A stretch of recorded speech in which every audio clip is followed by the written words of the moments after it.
Okay guys, so here we have the new LEGACY HP33. I just want to thank all of you that have given me a lot of kudos, compliments. Those of you that have already been emailing me, DMing me and saying and asking, when, how much.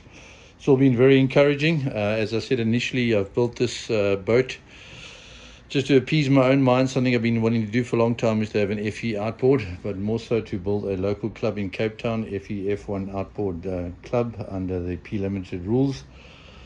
But all that said, what I want to just bring to the attention of all those observing this boat and considering the hull to be the magic sauce is that yes, it is a great hull, but I just want to show you guys where the real magic sauce is. And it's not as much the hull as it is still a lacquer hull. It runs very well.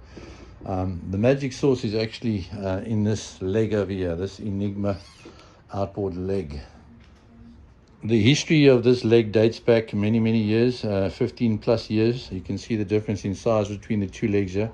This is the ENIGMA leg I built way back when we used to race gas outboards, and this has been an evolution of myself running outboard legs, I can honestly say, for decades, struggling with setting them up and getting boats to run properly, and eventually coming across this innovation, which I think, quite honestly, is quite extraordinary. It's simple in its geometry, but for those of you who've observed the boat running, it's quite extraordinary in its performance. And I just want to show you what makes this leg so unique. Quite simply, when this leg is running true, it's running straight. Most legs, when you turn them, they're running on what I call a variable pivot point, and so the behavior of the leg is actually very variable and undetermined, whereas this leg, I've got it on what I call a determined pivot point.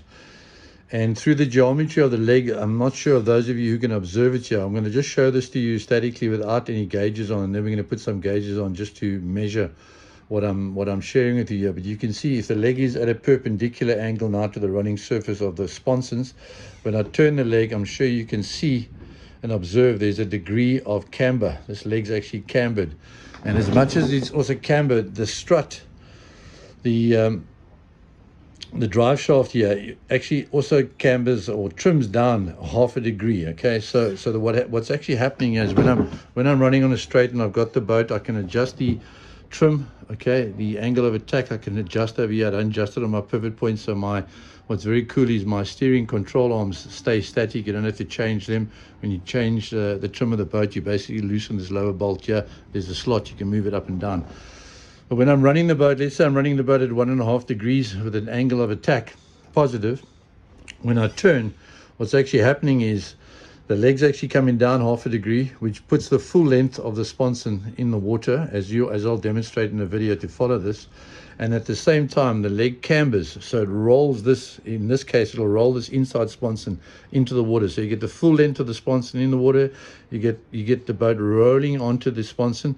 And then as well, what's happening is your G-forces that would normally be just moving straight out are actually moved inward and almost at an angle downward into the water. So it's actually pushing the boat into the water as you turn like that. And you'll see that, you'll observe that as well when I show you the boat running on the water. You can actually see how the boat's pushed in the water and sort of grinds through the turn and displaces the water through the turn. So anyway, what I'm going to do now, I'm going to fit some gauges on here and just show you by measurement how the geometry works on the leg. All right, so you can see, let's say I've got this 0. You know, these gauges, you can never get them to be absolutely 0, but this is 0.1 degrees.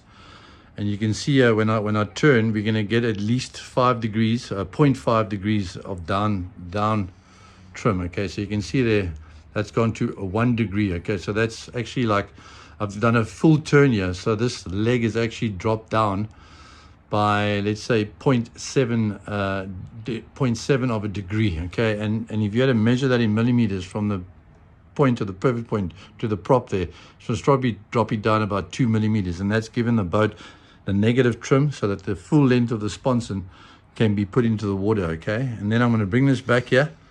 Okay, so here we got this at let's say 0.0123. It's fluctuating all the time, but you're going to see when I turn this, yeah, there it's like 0.0. You're going to see when I turn this leg now, you're going to see it's going to as much as 6 degrees, okay, of camber. All right, you can see that. Okay, and I'll move it back.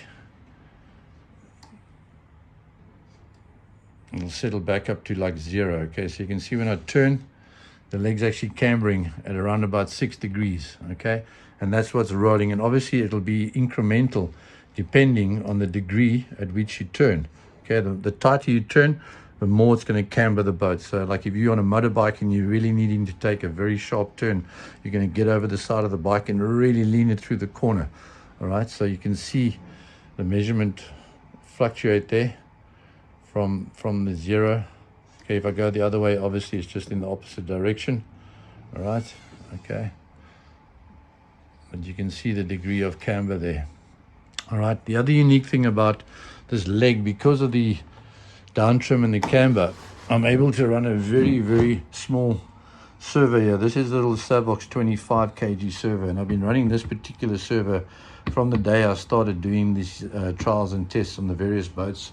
I ran it on the original Sabre 97 flat out. I mean, I think this little servo's got more running hours on it than most RC FE F1s.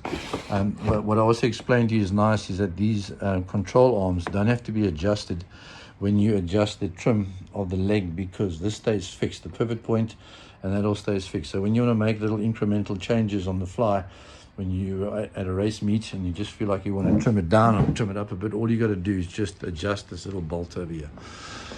So anyway, guys, we're going to take this to the water now, and we're going to demonstrate it. I'm going to do my best to try and demonstrate it on the water, just to show you how when I'm running and I'm at an up trim angle, the moment I start executing the turn, the nose will come down and the boat will roll into the turn if it's to the right. The nose will come down, roll onto the left sponson if I'm turning left. And it turns equally well both ways, eh? Okay, it's going. Fingers out the way, yep.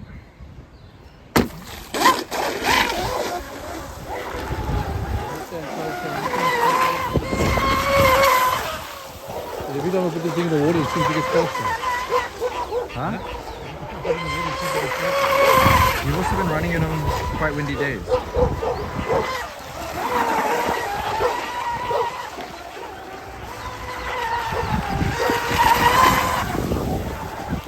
Hey guys, so what I want you to observe when I'm running this boat, so I'm not going to be able to talk all the time while I'm running it because I've got to concentrate. And you'll be able to see when I turn how the nose trims down and how the inside sponson digs in, and that's the leg that's actually trimming negative and cambering and rolling the boat. You can see as I'm doing it in slow here, you can see the sponson, the full length of the sponsons in the water in the turns. So as I speed up, see, I can do it at speed.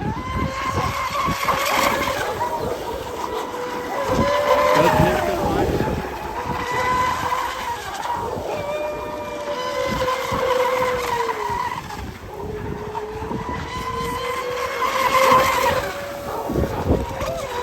You can even see there the boat corrected itself because the centrifugal force is inward. Sorry, I've got to speak over these dogs because they get excited when they see the boat.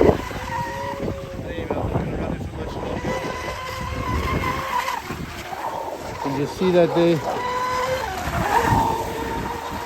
see I'm under power in the turns, I'm not having to power off.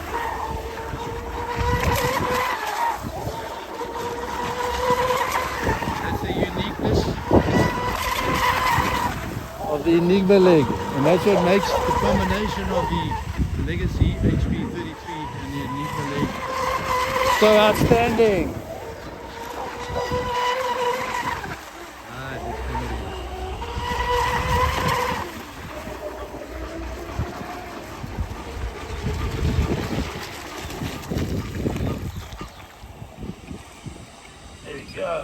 Let's go do a few temps as well, gents, just for.